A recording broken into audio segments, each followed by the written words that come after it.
Today I'll talk about solving engineering problems using dimensional analysis. My name is CHARLENE TEH, matrix number 227380. Dimensional analysis is a powerful method used in engineering to simplify complex physical problems by reducing the number of variables involved. It enables engineers to derive dimensionless groups that can be used to generalize experimental results and develop predictive models.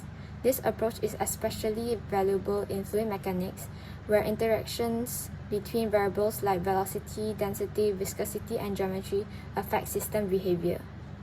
Then we'll talk about engineering system, internal pipe flow.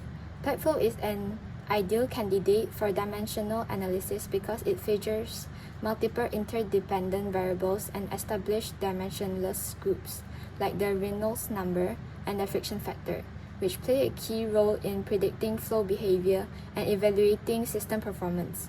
These dimensionless numbers help engineers design efficient piping systems by providing scalable and generalizable relationship between the variables involved. And next, here are relevant physical parameters, where there are 5 parameters: pressure drop per unit length, fluid velocity, pipe diameter, fluid density, and dynamic viscosity. Buckingham Pi theorem application. Step 1 is list the variables, and here are 5 variables: pressure drop per unit length, velocity, diameter, density, and dynamic viscosity. And the next one is step 2, choose repeating variables, where here is rho, v, and d. And the third step is from dimensionless group, which is the pi terms. The first pi term is change of p over L times d over rho v square. And the second pi is mu over rho vd.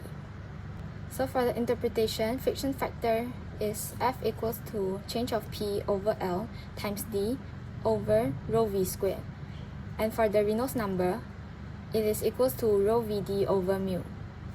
So for Reynolds number, if the Reynolds number is less than 2300, it is laminar flow, more than 4000 is turbulent flow, and if it is between, it is transitional.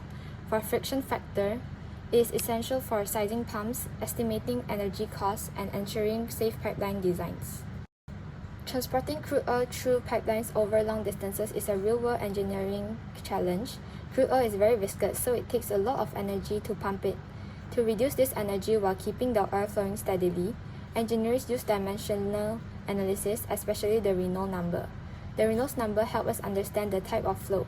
If it's too low, it's laminar, and which is smooth but inefficient.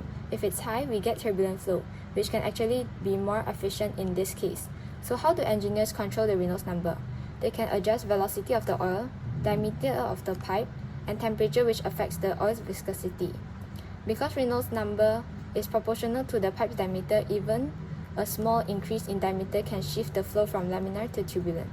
This lowers the friction factor, reducing energy loss, even if it means a slightly higher construction cost. Using dimensionless numbers like Reynolds number allows engineers to test small-scale models and apply the result to real pipelines, saving time and money. In conclusion, dimensional analysis, especially using the Buckingham Pi theorem, helps engineers simplify complex fluid systems using dimensionless groups, like the Reynolds number and friction factor. In pipe flow, these groups predict pressure losses and guide design decisions. For example, in crude oil transport, dimensional analysis helps optimize flow with less experimentation, making it a powerful tool for efficient and cost-effective engineering solutions. Thank you for your time and for listening.